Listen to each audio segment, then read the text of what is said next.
It's good, fam.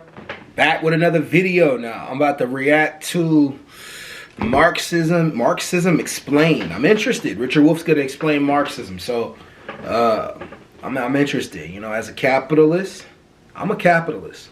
I'm a dirty capitalist. You see that mirror back there? You see that lamp back there?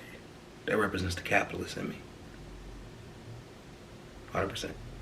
Anyways, though, no, but I'm gonna see what Marxism is about. Let's give it a reaction. Maybe we like it, maybe we don't. Have an open mind. That's what we do over here on this channel. We have an open mind. We'll say our opinions, hear other opinions. Y'all know what to do. Subscribe, bell notification, hit that like button. You know what to do. Let's go. What is Marxism? What are the defining characteristics of Marxism as an economic and political theory and ideology? Well, the simplest way to begin a definition would be to say it's the tradition that takes its founding inspiration from the works of Karl Marx, but because these ideas that he put forward spread as fast as they did and as globally as they did. Literally, it's 140 years since Marx died, and in that time, his ideas have become major types of thinking in every country on the earth. That's facts. I do notice that socialism and communism have became major conversations. Even now in American society today, there's the Democratic Socialist Party. There's a lot of socialists, and there's a lot of socialist thought. So, okay, let's keep going. If you know much about the great ideas of human history, that's an extraordinary spread in an extraordinarily short period of historical time. And what that has meant, that speed of spread and that geographic diversity, is that the Marxian ideas interacted with very different cultural histories, religious histories, and economic conditions. So the end result was that the ideas were interpreted differently in different places at different times. And therefore Marxism, as a kind of first flush definition, is the totality of all of these very different ways of coming to terms with it.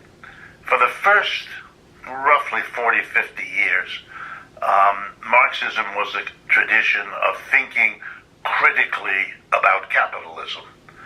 Marx himself, that's all he really did. He never wrote a book about communism. He never wrote a book really about socialism either. His comments were occasional, fragmentary, dispersed. What he was really interested in was a critical analysis of capitalism. And there's nothing wrong with that. That's what I got when I read Marx's book. That's what I got when I read Marx.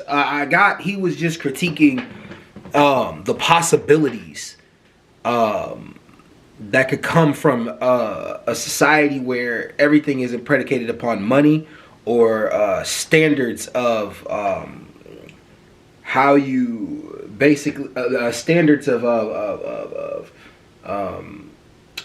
luxury. That's what I think. Marx believed that capitalism would eventually run itself dry. You know what I mean? Basically, I'm gonna just say it like that. Anyways,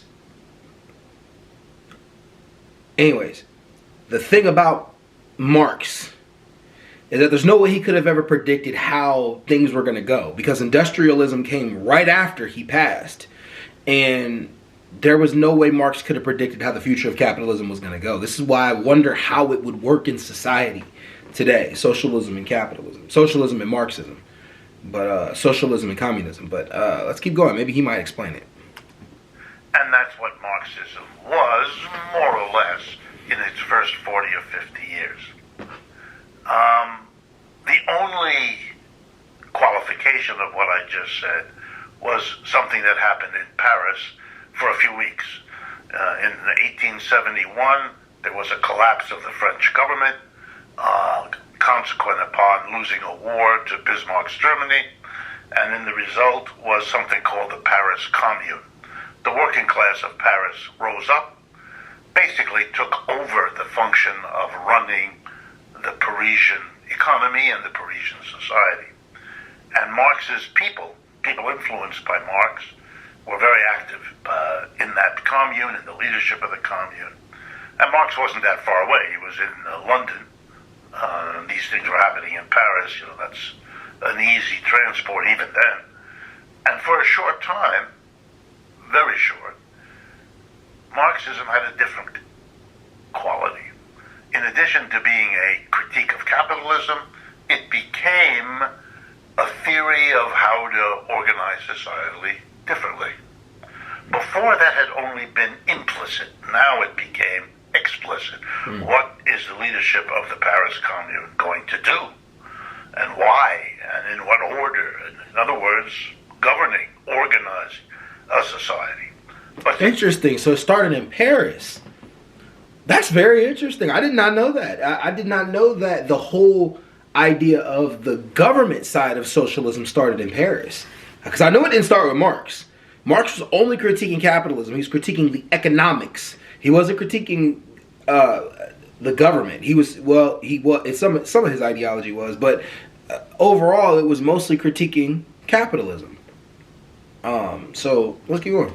Since it only lasted a few weeks, the French army regrouped, and under the leadership of people who were very opposed to Marx, they marched back into Paris, took over, killed a large number of the communards, as they were called, and deported them to islands in the Pacific that were part of the French Empire at the time.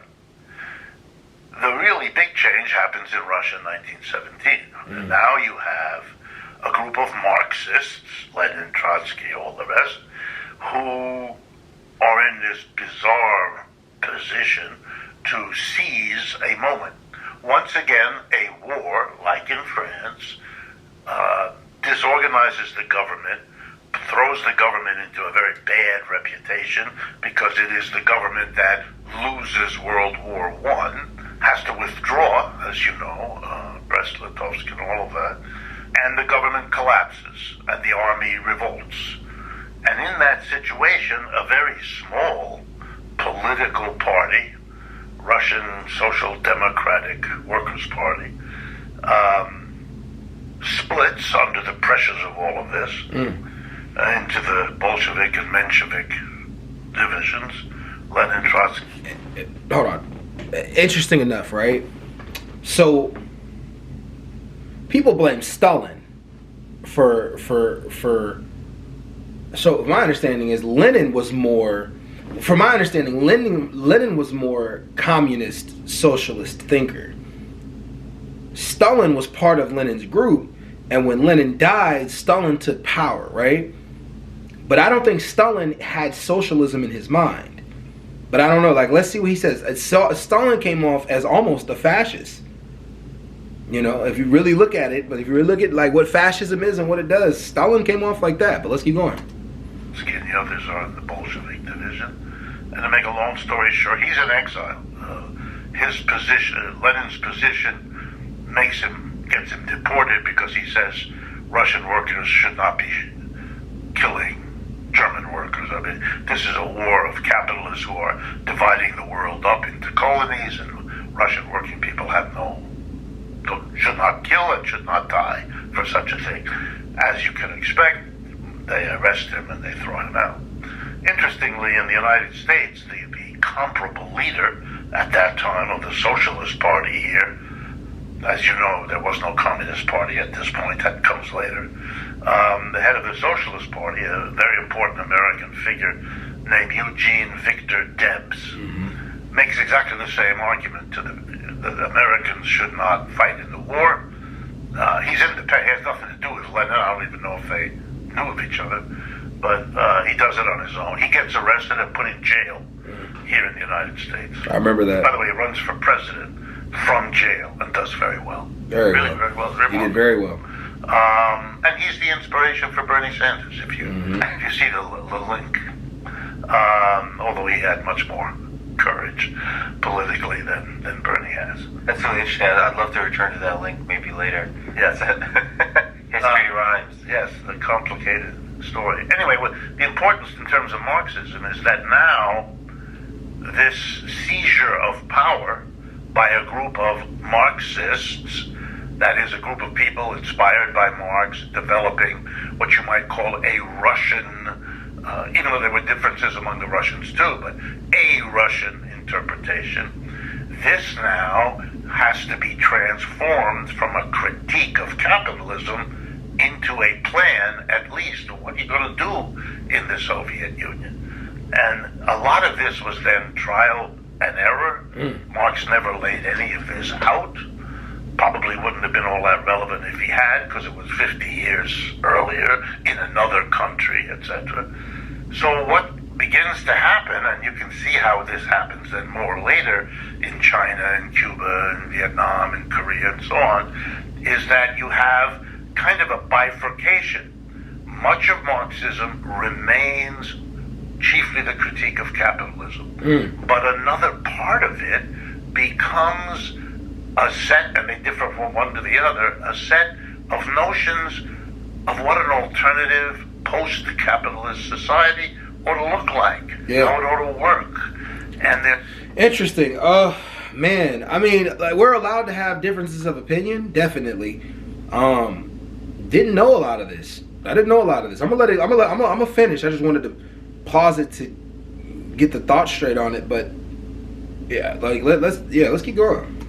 There's lots of disagreement about it, lots of confusion, and I would say that that's still where it is. You have a tradition now that has these two major wings: critique of capitalism, notion of the alternative, and then a variety of each of those, and that would be the framework in which I would answer. That's what Marxism is about. Its basic idea, if you had to have one, is that human society can do better than capitalism, and it ought to try. That's it. Human society can do better than capitalism, and it ought to try. Then that's you know, I don't want to say that's a bad thing for them to think that way. I definitely don't agree 100% all the way. I think capitalism can be formed into something good. Maybe. It just depends. But, oh, shit. My bad, y'all. Getting off work kills you. Anyways, yeah, I mean, that's an interesting, hey, man, that's the explanation of Marxism. If you have any questions, put it in the comment section. I will respond to your questions in the comment section. I know a little bit about Marxism. Definitely do. I definitely can see the potential in it. As a capitalist, I think that we should add some type of theory into the workers. I have a lot of questions that go into socialism, but he didn't really go into the depth of the thinking. He just went into the history of it. So I will leave it at that, y'all. So, all right, peace out.